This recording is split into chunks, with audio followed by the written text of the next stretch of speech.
I'm happy to speak after Serena because, yeah, most of what we have here is very related to the experiments that they did in the study that she has presented. So most of the introduction is not very different from what Serena has said. So sea bass is really an important aquaculture species in Europe with that value that is up to almost $500 million USDs in terms of exports, and that Serena has indicated. And through the recent years, there has been a quite gradual increase in production, and yeah, like today, it's mainly aquaculture production that is accounting for most of the sea bass that is consumed in Europe.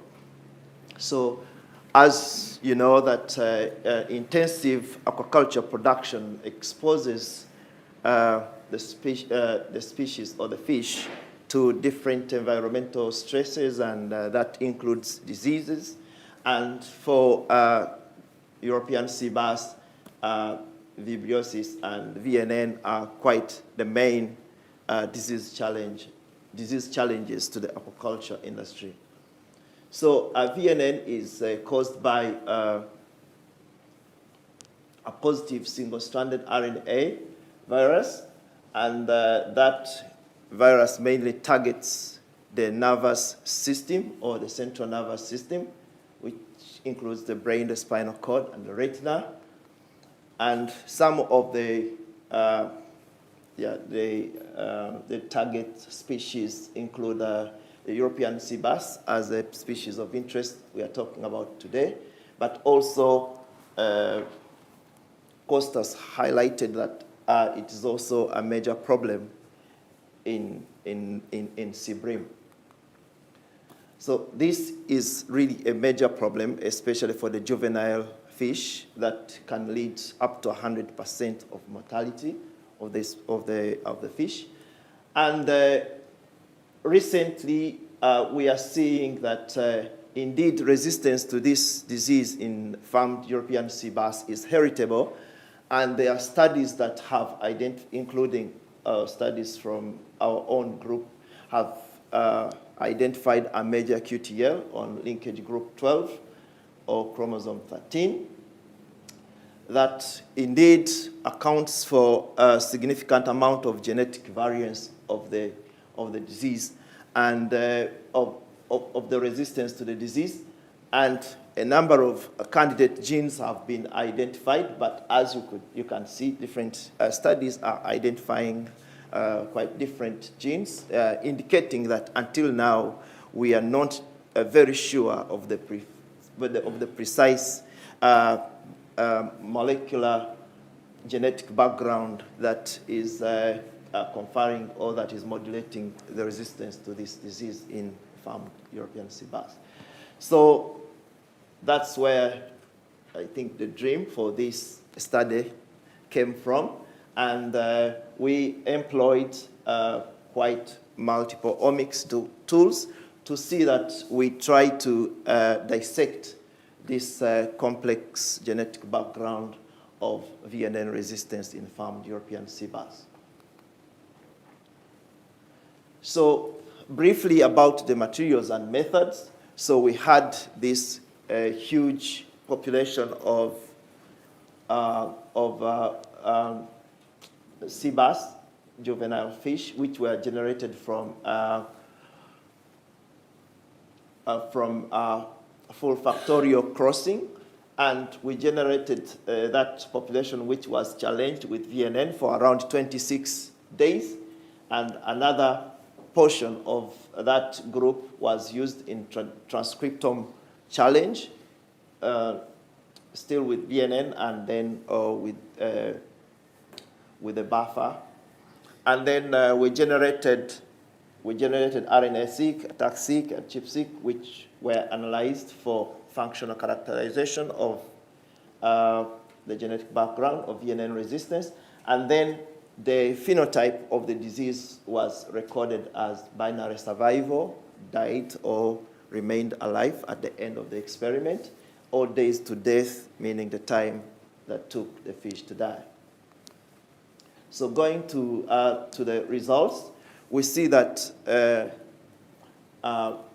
crossing to generate offspring was quite well, and the study population indeed came from all the dams that we had, and also from all the sires. And then we see phenotypic differences within the sire families and also the dam families in terms of variability in VNN resistance. As you can see that some of the families, the death was very rapid, while the others remained, only a few individuals died.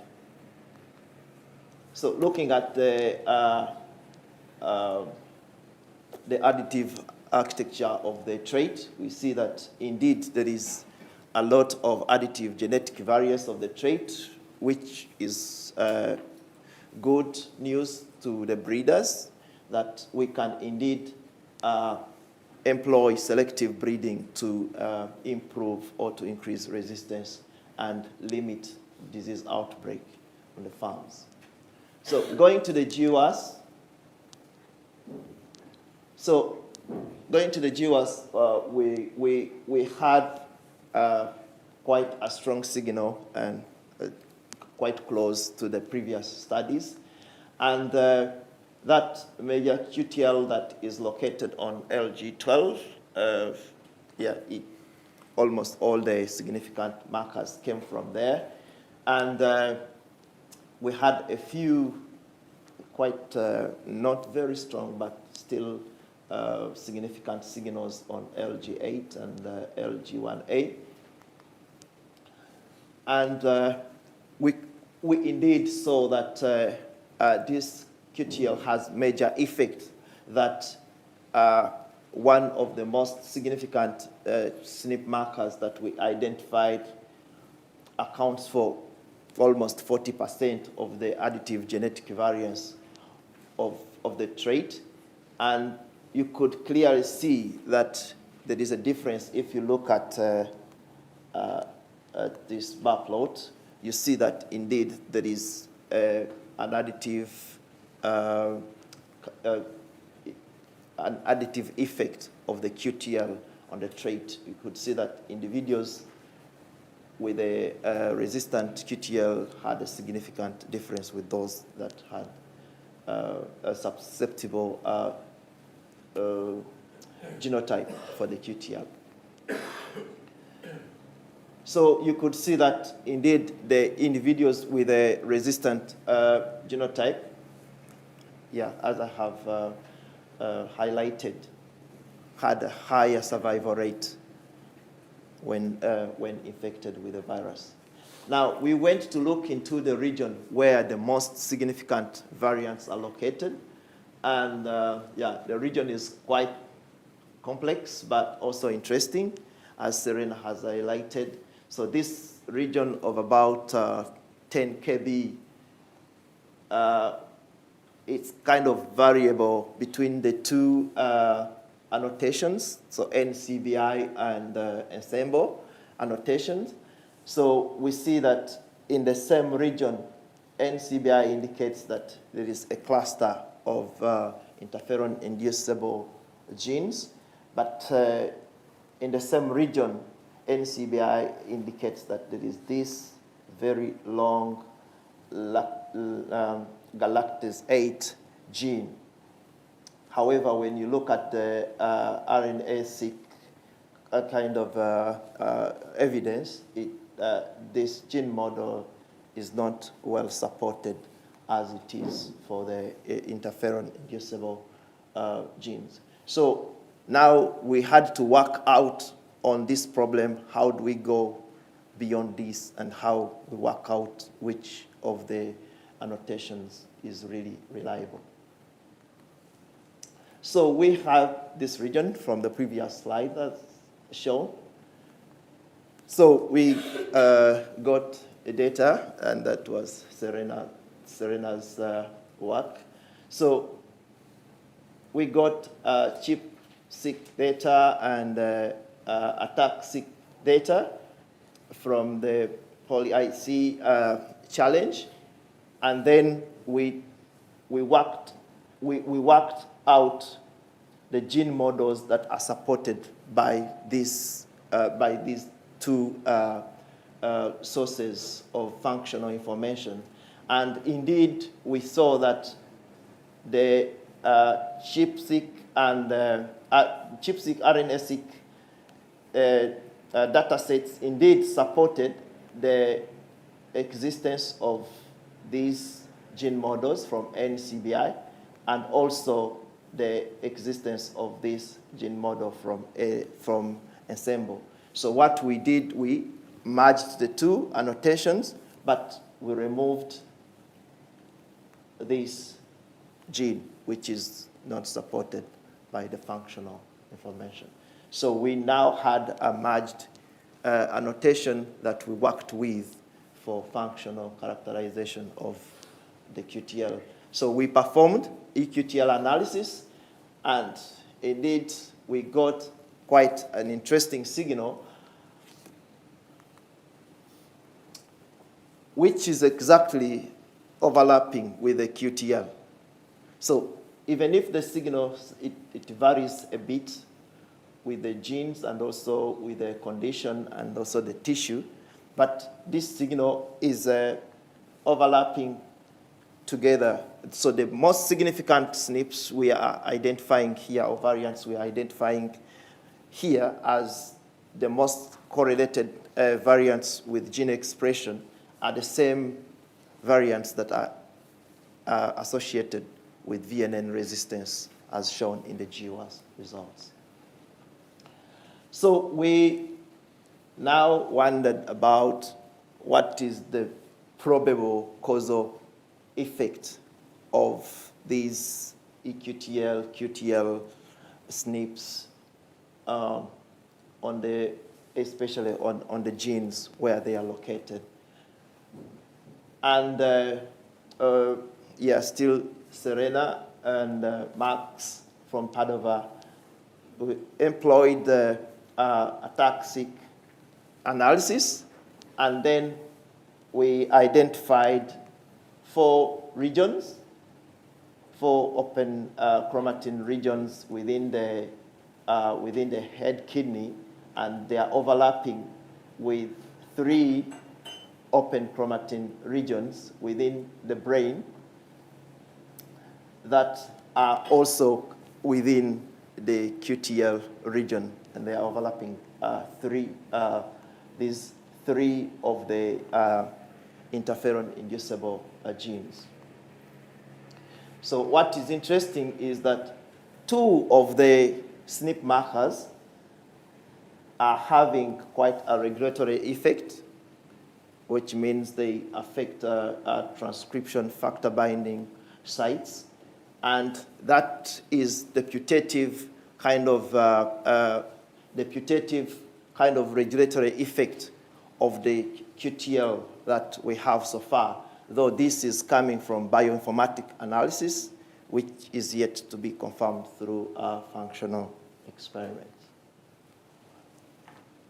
So then we went into the literature to look at the function of interferon-inducible genes as they relate to viral immune response. Indeed, the function is not well defined.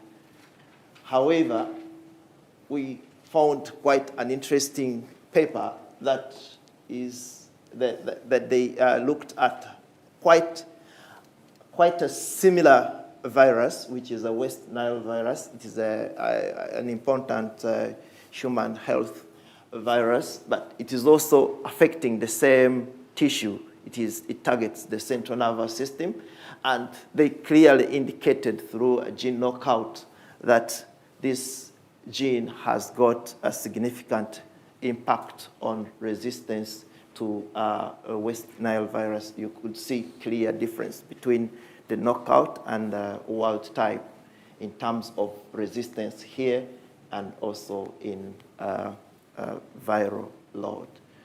So functions to think about, considering all the interferon stimulated or induced genes, as Thomas talked about yesterday. So they are quite involved in the number of antiviral processes, which we will have to study maybe in AQUA-FAANG too, hopefully. And we will have to precisely explore the mechanism through which this gene is modulating VNN resistance. So just to conclude, so we have sufficient evidence that indeed VNN resistance is a trait we can breed for. There is enough additive genetic variance to support that. And we have a major QTL, which can support even without going for the genomic prediction. You could go for marker-assisted selection. You have 40% of additive genetic variance explained, and you have 90% survival, over 90% survival rate of resistant individuals. So, yeah, our most probable candidate for modulating VNN resistance is indeed the interferon-inducible gene, and our data supports a kind of a putative causal mechanism of modulating the transcription binding factor site. I would like to thank all the members that have participated in the project, and also thank Joe from Dan's group. He contributed a lot calling the SVs, or the structural variants, which have also been added to the study. And yeah, they are quite interesting because also the peaks are there of structural variants. Thank you, everyone.